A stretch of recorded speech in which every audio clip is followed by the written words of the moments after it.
बहुत लोगों का सवाल है ये, मैं उनकी तरफ से पूछ रही हूँ कि जब कोई इंसान, चाहे आपने बोला मैनिपुलेट करके ही सही, बट मैनिपुलेट करके किसी को अपनी बातों में लाकर उनको वश में किया जा सकता है क्या?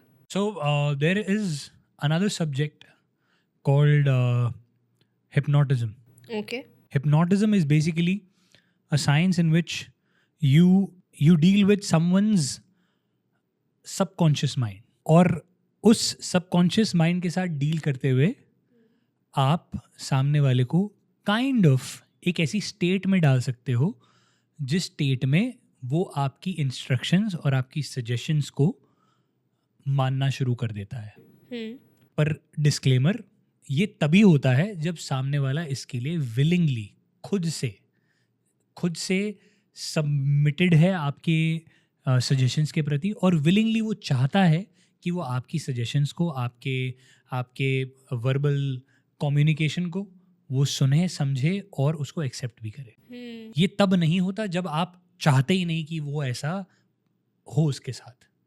मतलब मेरे कहने का मतलब है, जब जिस सब्जेक्ट पर, व्हेन आई से सब्जेक्ट, जिस इंसान पर आप ये चीज़ करना चाह रहे हो, अगर वो अनविलिंगली इस चीज़ को समझेगा और सुनेगा और इसमें पार्ट लेगा, तो आप उसको वश में नहीं कर सकते. इसका मतलब जो विलिंग है उसको कर सकते हो. यस. और इसका एक बहुत ही सिंपल एग्जाम्पल है. जब आप बहुत ही श्रद्धा के साथ किसी समागम में जाते हो, किसी स्पिरिचुअल समागम में या रिलीजियस समागम में, एक स्पिरिचुअल लीडर होते हैं मंच पर, या एक रिलीजियस लीडर होते हैं जो स्पिरिचुअलिटी की या किसी धर्म की बात कर रहे होते हैं, या फिर कुछ सकारात्मक पॉजिटिव वैल्यूज़, कुछ नॉलेज आपको देना चाहते हैं, प्रवचन देते हैं. तो आप अपने मन में एक सच्ची श्रद्धा के साथ, पॉजिटिव एटीट्यूड के साथ, और उनके बारे में एक अच्छी क्रेडिबिलिटी आपके माइंड में ऑलरेडी इस्टेब्लिश होती है, और आप उस माइंडसेट के साथ उस समागम में, उस गैदरिंग में, उस पर्टिकुलर प्रोग्राम में जाते हो उसको अटेंड करने. और फिर वो शख्स, एक मंच पर बैठा स्पिरिचुअल लीडर या कोई भी स्पीकर, टीचर, गुरु, फॉलोअर, टीचर, गुरु, कोई मेंटर, कुछ भी बोलता है, तो आप उनकी बातों को एग्जैक्टली अपने दिलो दिमाग में उतार लेते हो, क्योंकि आपके लिए वो सत्य वचन होती हैं. तो उस समय पर आप क्या हो? आप काइंड ऑफ सम्मोहित ही हो. You are hypnotized by that person in a very positive way, because you believe in that person, and then that whatever that person is suggesting, you agree, and then you also want to abide by it. अब आपको वो follow भी करना है. तो इसको एक तरीके से मास हिप्नोटिज्म कह सकते हैं. आप अपनी टीचर, जो आपको अपनी क्लास में, अपने स्कूल में सबसे अच्छी लगती है, आप उनका सब्जेक्ट तो बड़े अच्छे से पढ़ते हो, पर जो टीचर आपको पसंद नहीं आती, आपको उनका सब्जेक्ट भी अच्छा नहीं लगता, शायद उसके लिए ट्यूशन लेनी पड़ती है आपको बाहर से उसको समझने के लिए. सो जब आप विलिंगली किसी सब्जेक्ट के प्रति अच्छी धारणा रख के और विलिंगली किसी टीचर के प्रति अच्छी धारणा रख के उस क्लास में बैठते हो, तो वो सब्जेक्ट भी आपको ऑटोमेटिकली अच्छा लगने लग जाता है और समझ में भी आता है. तो हिप्नोटिज्म की एक ब्रांच है जिसमें आप खुद को भी हिप्नोटाइज करते हो. It's basically self hypnotism. So all of this, जब जो आपने क्वेश्चन पूछा कि क्या किसी को वश में करा जा सकता है, उसका आंसर हाँ भी है और ना भी है. हाँ तब जब वो विलिंगली ये चाहता है कि उसके साथ ऐसा हो. तो आप काफ़ी सारे ऐसी परफॉर्मेंसेस यूट्यूब पर, इंस्टाग्राम पर, इधर उधर देखते हो, जिसको मैं भी अपने शोज़ में करता हूँ, wherein I get people on stage and I talk to them, give them some suggestions. उनको कुछ suggestions देता हूँ और उनको उन्हीं के अंदर झांकने के लिए मजबूर करता हूँ, और फिर उसके बाद हम उनको एक ऐसी स्टेट में लेके जाते हैं जिसको आप ट्रांस स्टेट भी कह सकते हैं, जिसमें कॉन्शियसली तो वो वहाँ प्रेजेंट हैं, बट उनके मन के कॉन्शियस के हिसाब से वो वहाँ नहीं है. वो अपनी ही एक क्रिएटेड दुनिया में है, जिसको हम सबकॉन्शियस की दुनिया भी कहते हैं. उस पर्टिकुलर स्टेट में जब हम उन्हें कुछ करने को कहते हैं तो वो वैसा कर लेते हैं. जैसे किसी के मन में से उन्हीं का नाम डिलीट कर देना. सीरियसली? या वो भूल जाते हैं, अपना नाम ही भूल जाते हैं. जैसे किसी को किसी शख्स को कोई और शख्स में तब्दील कर देना. जैसे उनके सामने अगर मैं कहूँ कि अरिजीत सिंह खड़ा है, तो उनको लिटरली लगेगा कि अरिजीत सिंह ही खड़ा है. क्योंकि शायद वो अपनी सबकॉन्शियस की दुनिया में अरिजीत सिंह से ही मिल रहे हैं। तो कॉन्शियसली उनको ये नहीं समझ में आ रहा कि सामने तुषार खड़ा है, बट वो अरिजीत सिंह से मिल रहे हैं। और ये सब आप कर पाते हो एक अननोन व्यक्ति के साथ जिससे आप कभी नहीं मिले पहले। जिससे कभी नहीं मिला, प्रोवाइडेड वो इस चीज़ को करने के लिए सबमिसिव है, वो इस चीज़ को करने के लिए विलिंग है। ये जो क्रिया है, ये जो पर्टिकुलर आर्ट फॉर्म है, ये माइंड रीडिंग जितनी आसान नहीं है। That you can not instantly do just like that, जैसे हमने माँ से माइंड रीडिंग करी एक तरीके से, या फिर आप माइंड रीडिंग सीख कर इंस्टेंटली किसी के साथ भी कर सकते हैं परफॉर्म करना। There is a process of doing hypnotism. आपको आइडेंटिफाई करना पड़ता है कि वो कौन सा ऐसा शख्स होगा जो ईजिली इस तरीके की स्टेट में हमारी सजेशन देने के बाद चला जाएगा। तो वो आइडेंटिफाई करना और एक प्रोसेस के थ्रू उन्हें गुजारना और फिर इस चीज़ को इम्प्लीमेंट करना, ये इसकी टेक्निकल ब्रेकडाउन है ऑफ हिप्नोटिज्म। तो काफ़ी सारे लोग ये कहते हैं, जब आपने ये सवाल पूछा कि क्या किसी को वश में करा जा सकता है, तो काफ़ी सारे लोगों का फ़ोन आता है कि सर मेरे को अपनी सास को वश में करना है, क्या मेरी गर्लफ्रेंड जो मैं चाहूँगा वैसा ही बोलेगी?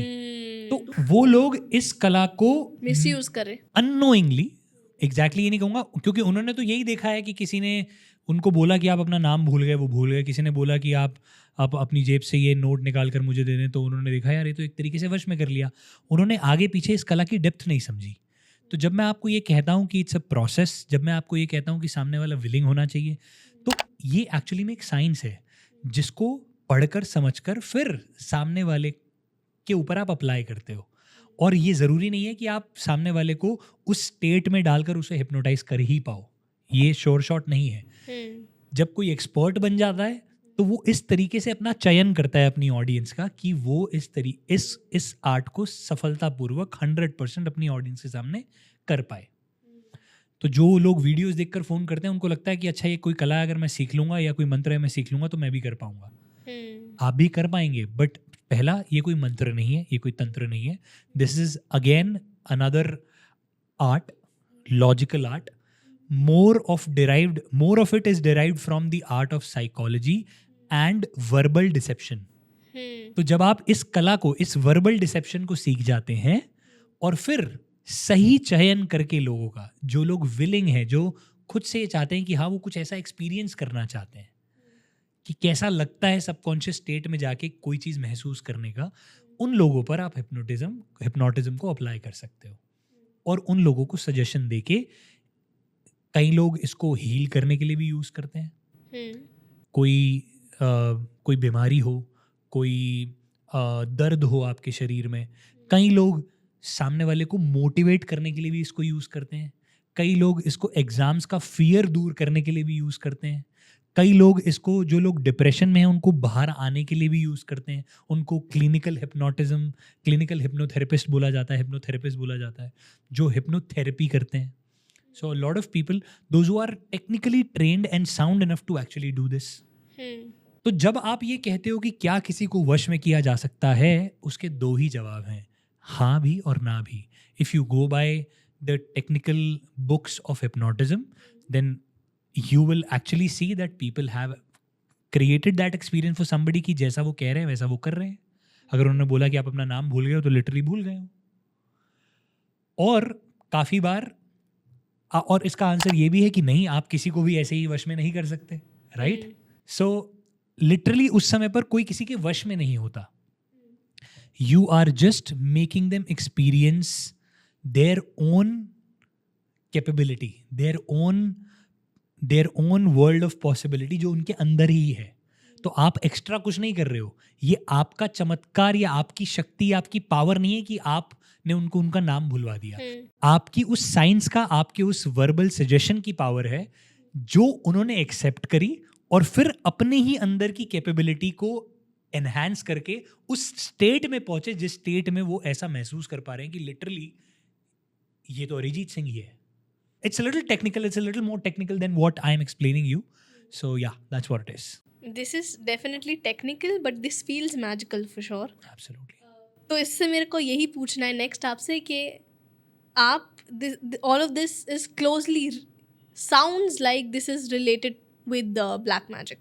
So do you believe in black magic? One, it's not related to black magic. Okay. Basically लोग जितने भी तरीके के सब्जेक्ट्स इश्यूज जैसे हिप्नोटिज्म, एस्ट्रोलॉजी, मेस्मरिज्म, जैसे कि वास्तु, पास्ट लाइफ, Yes. ये सारे इश्यूज बेसिकली कहीं ना कहीं अकल्ट साइंस के अंडर आते हैं. Hmm. और अकल्ट साइंस के अंदर आप एक सब्जेक्ट ब्लैक मैजिक भी ला सकते हो, but I would say again this is science only, as the name suggest, occult science. और अकल्ट के नाम से लोगों को इमीडिएटली लगने लगता है भूत प्रेत, एविल्स और डेविल्स, आत्मा. तो मैं आपको अगेन जूम आउट करने को बोलूँगा और बोलूँगा that this is again a subject knowledge coming out of spiritualism, the subject knowledge of spirituality. और spirituality जितनी pure और जितनी powerful है, उतने ही pure और powerful ये सारे subject knowledge हैं. हर एक के मन में अपनी खुद की धारणा होती है वास्तु को लेकर, एस्ट्रोलॉजी को लेकर, हिप्नोटिज्म को लेकर, ब्लैक मैजिक को लेकर. But all of this is basically coming out of the world of spirituality only.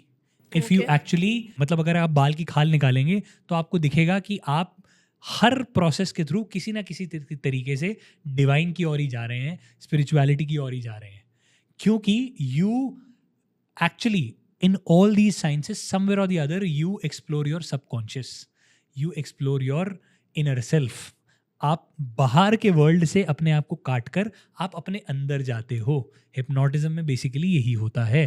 आपको एक हिप्नोटिस्ट हेल्प करता है आपके अंदर जाने के लिए. So that is what in nutshell all sorts of occult sciences do. So all of this is somewhere or the other related to the science of occult, hence related to the different sciences. अब इससे लोग अगर डरते हैं और इसको कुछ अंधविश्वासी मानते हैं या फिर इसको कहते हैं ये मैल प्रैक्टिसेस हैं, नेगेटिव प्रैक्टिसेस हैं, तो लोग इसको शायद ब्लैक मैजिक का टर्म दे दें. बट अल्टीमेटली तो ये एक साइंस है जो कि आपको अगेन डिवाइन की ओर लेकर जाती हैं. अब वो डिवाइन किसी के लिए अल्लाह हो सकते हैं, किसी के लिए भगवान श्री राम या कृष्ण हो सकते हैं, या किसी के लिए वाहेगुरु हो सकते हैं, या फिर किसी के लिए जीसस. वो हर फॉर्म में है. तो किसी आर्ट को ब्लैक कह देना या वाइट कह देना वो मैं नहीं सही समझता. मैं हो सकता है गलत बोल रहा हूँ. सो क्योंकि जनरली लोग ब्लैक मैजिक को ईविल और नेगेटिविटी और इन सब से रिलेट करते हैं. That is why I don't want to actually term it as black. भैया, if any science is trying to help you explore your inner self and ultimately is trying to connect you with the divine, then it's a beautiful science, whether it is occult science or whether it is a nice lesson from your own religion, or whether it is a nice lesson from a mentor who motivates you. It can be literally anything. Thank you so much for watching this till the end. आप इस channel को subscribe कीजिए क्योंकि आपको इस channel पर मिलेगा motivational, informational और entertainment content. So subscribe to our channel.